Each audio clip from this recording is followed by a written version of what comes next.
Yo la team 3D, bienvenue sur cette nouvelle vidéo. Alors j'espère que vous portez bien, mais avant de commencer je tenais déjà à m'excuser par rapport à l'absence de ces derniers mois concernant la chaîne, même ainsi que les réseaux. Pour raisons personnelles, j'ai dû mettre ma passion de côté, chaîne YouTube y compris, ça va mieux à partir d'aujourd'hui. Et je vais faire en sorte de vous proposer quand même plus de contenu sur la chaîne. C'était une petite parenthèse avant le départ de cette vidéo, donc qui concernera aujourd'hui la palette humide contre la palette sèche. Le vainqueur, je vous le dis tout de suite, c'est la palette humide. Donc je vous passe l'intro et puis on se revoit tout de suite après.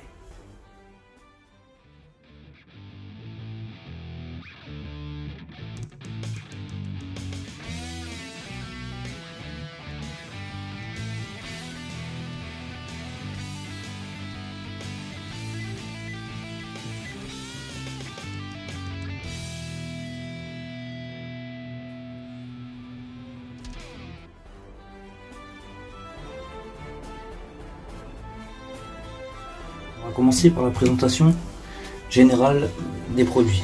Donc pour une palette humide, il faut un petit conteneur, de préférence pas très haut, garder un bon mouvement de poignet, ainsi qu'un couvercle pour pouvoir conserver votre peinture pour la session suivante par exemple. Elle sera encore en état pour s'en servir la prochaine fois. Une éponge du type ménager. Vous aurez besoin ensuite d'hydropapier. Donc moi je l'achète sur le site Green Stuff, mais vous prenez du papier cuisson de la cuisine, on en a tous chez nous, ça va aussi. Donc c'est un papier sulfurisé semi-perméable qui va laisser passer l'humidité requise pour la peinture sans laisser passer la peinture dans l'eau. Donc ça marche que dans un sens. Vous la coupez à la bonne dimension directement, un petit coup de ciseau, c'est réglé. Voilà, donc vous aurez besoin de ça aussi et simplement un peu d'eau. On va démarrer direct par de l'eau. Voilà. Alors si on en a un petit peu trop mis, on peut enlever l'excédent. Il faut qu'elle soit bien imbibée dans l'eau de partout. Mais il ne faut pas spécialement que l'eau déborde de l'éponge. Donc une fois que c'est fait, on n'a plus qu'à glisser notre papier sulfurisé sur l'eau. On l'applique un peu avec le doigt. Alors elle peut repiquer un peu sur les côtés. C'est pas grave, vous venez lisser 2 secondes avec votre doigt, 1 ou 2 passages, ça bouge plus. On aplanit un peu la surface. Votre palette humide est prête. On est prêt à travailler. On va faire un test. On va le diluer un petit peu. Alors, une petite aparté, faites attention à la dilution. On ne travaille pas de la même manière, donc on ne dilue pas de la même manière. On va diluer un tout petit peu moins, parce qu'il va y avoir l'humidité de l'eau en dessous qui va remonter. Donc elle va nous aider à la dilution d'elle-même.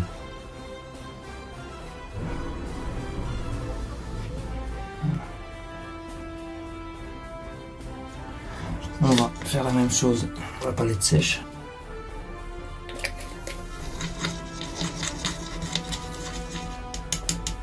On a une température de 30 degrés, donc maintenant on va faire le test sur, on va dire, 30 minutes. Puis on se retrouve tout de suite après.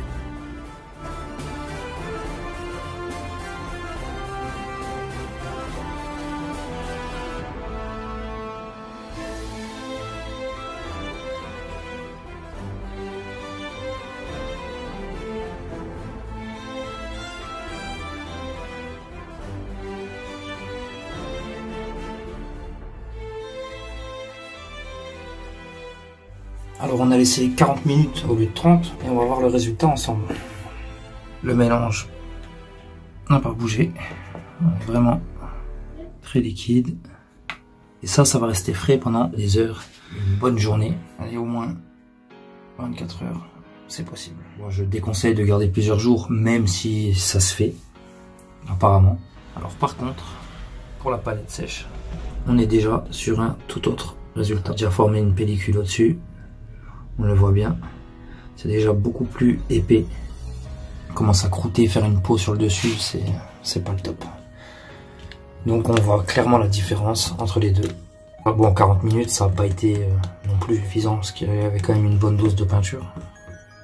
Une fois que c'est fini, vous avez simplement besoin d'enlever votre feuille. Vous n'avez rien d'autre à faire, l'eau elle est intacte. Vous laissez tout dans le tupperware. Pour la prochaine session, si on voit qu'il manque de l'eau, on rajoute simplement de l'eau et on remet une feuille de papier hydro, donc, ou de papier sulfurisé, et on recommence. De temps en temps, on nettoie quand même notre éponge. quand l'eau commence à changer un peu de couleur, on change l'eau directement, on nettoie notre éponge à l'eau savonneuse et c'est reparti pour une nouvelle session de peinture. Je vous mettrai les liens d'une palette humide Green Stuff avec le papier hydro. Après pour les éponges et tout le reste, vous n'avez pas besoin de moi, mais je vous mettrai les liens en description, ça c'est pas un souci. Et si vous voulez, pour 3,50 €, vous avez votre palette humide fait maison. Dans certains cas, on va privilégier quand même la palette sèche. Quand on veut faire un brossage à sec par exemple, je proscris la palette humide. Ce qu'on veut, c'est une peinture complètement sèche, pouvoir simplement l'essuyer un coup sur le sopalin et faire notre brossage. Avec une peinture diluée, forcément, pas de brossage à sec, ça va pas. Faites attention à votre dilution. Si vous avez l'habitude de diluer d'une certaine façon sur une palette comme ça, je vous déconseille de diluer de la même façon sur la palette là. Dans le sens où vous allez déjà diluer initialement, et après quelques minutes, quelques heures, la peinture va être doublement diluée, et vous aurez plus du tout les mêmes propriétés. Allez-y crescendo au fur et à mesure. Donc voilà, c'était une petite vidéo simple, explicative sur la palette, contre la palette sèche, qu'on connaît tous. Alors, comme je vous ai dit en début de vidéo, j'essaierai d'avoir un rythme plus soutenu quant aux vidéos que je sortirai. N'hésitez pas, un petit pouce, petit commentaire, n'hésitez pas à partager toujours. J'espère que ça vous a plu, et puis moi j'ai plus qu'à vous souhaiter de bons prints, de bonnes peintures, et puis je vous dis à la prochaine dans une nouvelle vidéo. Allez, peace.